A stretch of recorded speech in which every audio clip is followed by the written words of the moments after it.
And Maroons captain Daly Cherry-Evans should be focused on winning Game 1 in Townsville next Wednesday, but instead he's been dragged into this Players versus Peter Vlandy's mess.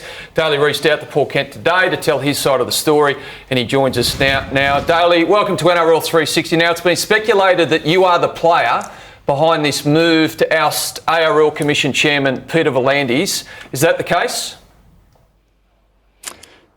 No, that's not the case. Obviously, my name's been attached to it, but you know, the playing group's made up of nearly 500 players. So obviously there's a few people that have vented their frustration and anger through the media. And like I said, my name got attached to it. But yeah, hopefully we can move on from that one. So Daly, can you tell us who is actually driving it from the players' point of view then? Mate, to be honest with you, I've spoken to a few players over the last couple of weeks in particular. I don't think it's any one player in particular. It's probably just a broader opinion from a few people who, you know, just like I said, a bit frustrated, a bit angry with a few things that have transpired, not just recently, but over probably the last 12 months. But clearly someone is driving it for them to take it to the media. The fact that the RLPA are removing themselves from a discussion around it, and you yourself have just said that you haven't been part of it. Somebody has to be driving this train of thought. Yeah, like I said, there's definitely a large portion of the playing group that are a bit frustrated and angry about how, you know, the recent stuff, and like I said, there's other things that we don't have to go into tonight, but just the lack of consultation obviously has brought some people's frustration out through the media. So whether that's right or wrong, that's not for me to say, but I think that's just probably where the situation's got to. Daly, have you spoken to Peter Vlandy to express your view or allay any concerns or? Yeah, Pete was kind enough to let me contact him today actually, so it was really good that we got to sort of just see eye to eye. And one thing we definitely see eye to eye on, Hoops, is the player welfare side of what's happened recently, and that can't be underestimated how lucky we are that the NRL has come in and backed us on that front. It's probably just the process that it took to you know, the situation that we're in now. That was probably the difference in opinion that we had over it. But certainly eye to eye on where the game stands on the player welfare side of things. It's great for us.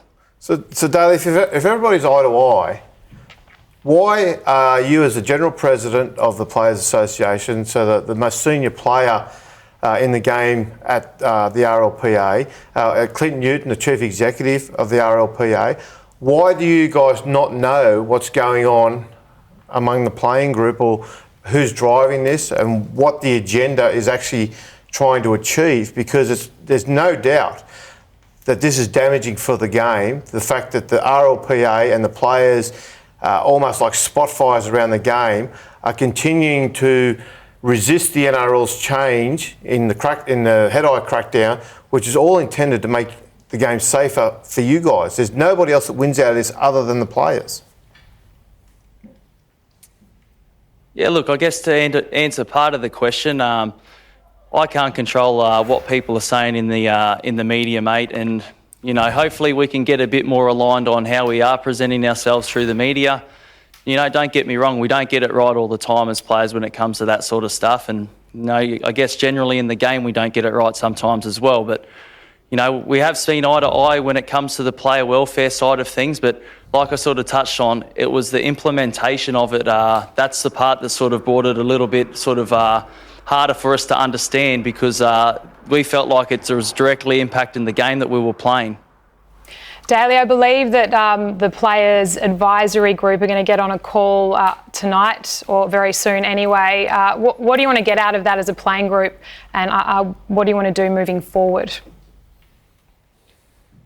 Personally, Lara, I'd love to just put an end to it all. Like the few of you guys have mentioned tonight, it's not ideal when this sort of stuff happens in the game. And I guess when situations like this do happen, I think if we can find something good, a positive to come out of it, it's that we are a bit more understanding of where each other are at. And I guess that's probably what we're asking for, Lara, is we're looking to get a better understanding of why things are happening, how they're going to be implemented. And then once we can get on the same page quicker, you know, like hopefully as players and the game, we can all be just better at delivering that through the media.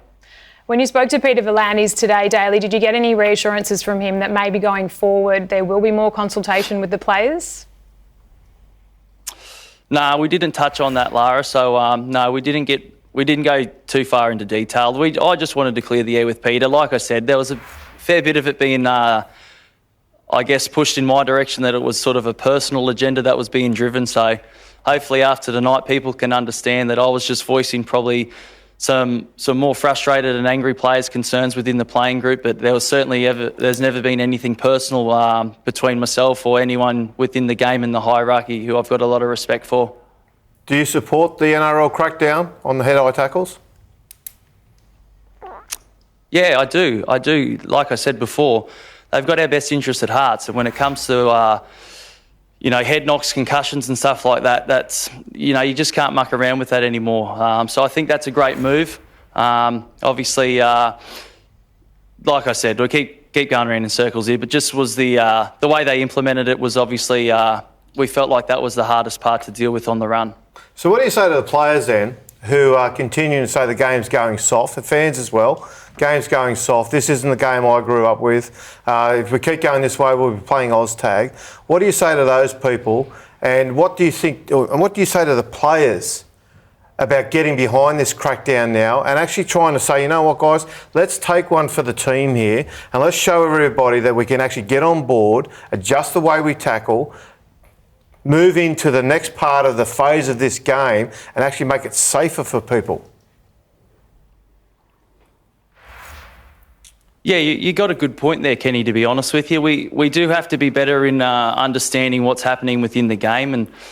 And this one here, it is going to be a big transition for the game, but obviously a beneficial one for our welfare. But we can't control everyone's opinions, mate. Like I said, there's so many players in the NRL, almost 500. So to think that we'll have everyone aligned all the time is a really tough ask.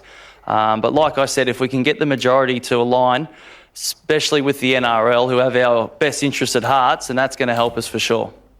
Daly, have you got a message for the players who are suggesting that Peter Vlandy should be removed? Yeah, look, I guess, I don't know, if we had our time again, when it comes to all that sort of media speculation stuff, maybe that's stuff that we need to deal with directly. We don't have to always be in direct contact when it comes to, the Commissioner Chair and the NRL CEO. They're obviously there to make the best decisions for the game. But I guess looping back around, we just hopefully when it comes to these big decisions in the games, just as a stakeholder, as a part of the game, as players, we're just hoping to be a bit more involved with the conversations.